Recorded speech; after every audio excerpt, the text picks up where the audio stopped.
Women's ODI ಹಿಸ್ಟ್ರಿಯಲ್ಲಿ ಅತಿ ದೊಡ್ಡ ಸ್ಕೋರ್ನ ಕಲೆ ಹಾಕಿದ್ದು ಇದೇ ಮ್ಯಾಚು ಆಸ್ಟ್ರೇಲಿಯಾ ಆ್ಯಂಡ್ ಇಂಡಿಯಾದಲ್ಲಿ. ನಿಜವಾಗ್ಲೂ 8 ವರ್ಷದ ನಂತರ ನಮ್ಮ ವುಮೆನ್ಸ್ ಟೀಮು ODI ಕಪ್ ಎತ್ತಲಿಕ್ಕೆ ಫೈನಲ್ ಮ್ಯಾಚಿಗೆ ಹೋಗ್ತಾ ಇದೆ. ಸತ್ಯ ಹೇಳಿ ಇವತ್ತಿನ ಮ್ಯಾಚು ಯಾವುದಾದ್ರೂ ಫೈನಲ್ ಮ್ಯಾಚಿಗಿಂತ ಕಮ್ಮಿ ಇತ್ತ ಅಂತ ಹೇಳಿ. ಎಂಥ ಮ್ಯಾಚ್ ಗುರು, 338 ರನ್ನ ಚೇಸ್ ಮಾಡ್ಕೊಂಡು ಹೊರಟಂತಹ ನಮ್ಮ ಇಂಡಿಯಾ ನಿಜವಾಗ್ಲೂ ಸ್ಟಾರ್ಟಿಂಗ್ ಸ್ವಲ್ಪ ಸ್ಲೋ ಆದರೂ ಹರ್ಮನ್ಪ್ರೀತ್ ಆ್ಯಂಡ್ ಜೆಮಿಮಾ ರೊಡ್ರಿಗಸ್ ಇವು ನೋಡಿದರೆ ಮ್ಯಾಚ್ ನೋಡಿದವ್ರಿಗೆ ಗೊತ್ತಿರುತ್ತೆ ಎಂಥ ಒಂದು ಸ್ಟ್ಯಾಂಡ್ನ ಕೊಟ್ಟರು ಗುರು. ಇಲ್ಲ ಸ್ವಲ್ಪ ಕಷ್ಟ ಆಗುತ್ತೆ ಅಂತ ಅನ್ನೋ ಟೈಮ್ಗೆ ನಮ್ಮ ರಿಚಾ ಘೋಷ್ ಅವರು ಬಂದು ಡವ ಅಂತ ಹೊಡೆದ್ರು.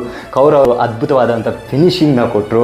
ಸೊ ಎಂಥ ಬ್ಯಾಟಿಂಗ್ ಪರ್ಫಾರ್ಮೆನ್ಸ್ ಗುರು ಇವತ್ತಿದು. ನಿಜವಾಗ್ಲೂ ಜೆಮಿಮಾ ರೊಡ್ರಿಗಸ್ ಅವರು ಕೊಟ್ಟಿರುವಂಥ ಇವತ್ತಿನ ಒಂದು ಸ್ಟ್ಯಾಂಡು ಎಲ್ಲರಿಗೂ ಅಪ್ರಿಷಿಯೇಟ್ ಮಾಡುವಂಥದ್ದು. ಯಾಕಂದರೆ ಅವರು 100 ರನ್ಸ್ ಸ್ಕೋರ್ ಹೊಡೆದ್ರು, ಅದನ್ನ ಸೆಲೆಬ್ರೇಷನ್ ಮಾಡಿಲ್ಲ. ನಾನು ಇಂಡಿಯಾ ಟೀಮ್ನ ವಿನ್ ಮಾಡಿ ಆಮೇಲೆ ನಾನು ಅದನ್ನ ನನ್ನ ಏನು ಸೆಲೆಬ್ರೇಷನ್ ಇದೆ ಅದನ್ನ ತೋರಿಸ್ತೀನಿ ಅನ್ನುವಂಥ.